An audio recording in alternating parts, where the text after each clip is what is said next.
গণভোট সম্পর্কে বাংলাদেশের মানুষের সেই উচ্ছ্বাসটাই নাই, অনেকে জানেও না, বুঝেও না। আপনি একটা দলের নেতা আরেকটা দল সম্পর্কে কথা বলবে, এটা অস্বাভাবিক কিছু না। সে তার মতো করে নিজস্ব মতামত ব্যক্ত করেছেন, তবে কথা বলার মধ্যে সম্মানটা, সম্ভ্রমটা থাকা উচিত। এটা আমি মনে করি প্রত্যেকটা মানুষ আরেকটা মানুষ সম্পর্কে, একটা দল আরেকটা দল সম্পর্কে ওইটুকু সম্মানটা রেখেই কথা বলা উচিত। নিজে যেটা করছে সেটা অন্যের উপর চাপিয়ে দেওয়া সবসময় ঠিক না। এটা রাজনীতিতে ওই যে বলে না যে বিশ্বাসটা এখন এমন একটা পর্যায়ে গেছে, বিশ্বাসটা যদি সত্যিকার অর্থে থাকতো তাহলে আপনি যে প্রথম প্রশ্নটা করেছেন গণভোট, তাহলে কিন্তু এটার প্রয়োজন পড়তো না। বিশ্বাসটা নাই বলেই যে যারাই ক্ষমতায় আসুক যদি পরে কথা না শুনে, এই জন্য আগে গণভোটটা নেওয়া উচিত। যদিও এই গণভোট নিলেও যে ওইভাবে ঠিক জায়গা মতো পৌঁছতে পারবে এমন কোনো বিধিনিষেধ আগের সংবিধান অনুযায়ী ওরকম নাই। তারপরেও গণভোট বিএনপি রাজি হয়েছে, বিএনপি নোট অফ ডিসেন্ট সহ গণভোটে রাজি হয়েছে।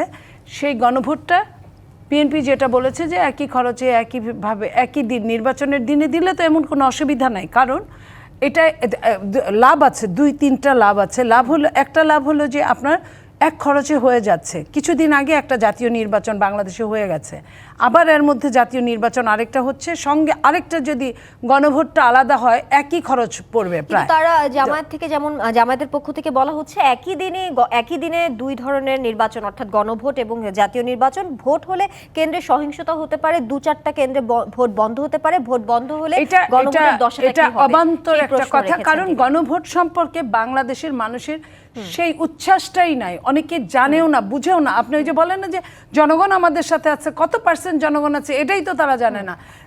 আমি যতদূর আমার ধারণা 70% জনগণ বাংলাদেশের জানেই না গণভোট কেন হচ্ছে, কিসের জন্য হচ্ছে, গণভোট হলে কি হবে। সেইখানে বরং বলতে পারেন যে নর্মাল আলাদা ডেটে গণভোট দিলে জনসংখ্যা উপস্থিতি কমবে ভোটের। আজকে যেমন আলী রিয়াজ সাহেব বলেছেন যদি না ভোট জয়যুক্ত হয় তাহলে কি হবে। তো এই যে নাটা জয়যুক্ত হওয়ারও একটা বিশেষ কারণ আছে।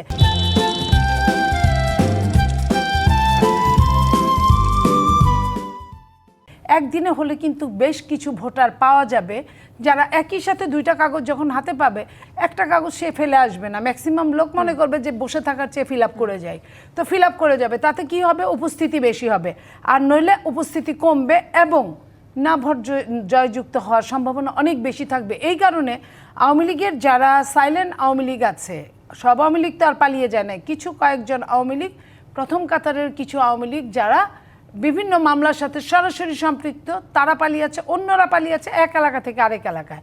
ভোটের দিনে তারা ভোট দিতে আসতেও পারে সেখানে, এবং তাদের যে স্ত্রী কন্যা পুত্র আছে যারা ভোটার, তারা তো ভোট দিবেই। তো ভোট দিতে যখন যাবে আওয়ামী লীগ নিশ্চয়ই এই গণভোটের পক্ষে হা ভোট দিবে না। আর আপনি আমাকে বিশ্বাস করেন না বলেই আপনি ভোটের ব্যবস্থা করেছেন যে গণভোট হবে। আমি যে আপনাকে হা ভোট দিব এমন কোনো নিশ্চয়তা নাই, সেই নিশ্চয়তা নাই। সো আপনি আমাকে বিশ্বাস করেন না, আমি তো আপনাকে শতভাগ বিশ্বাস নাও করতে পারি।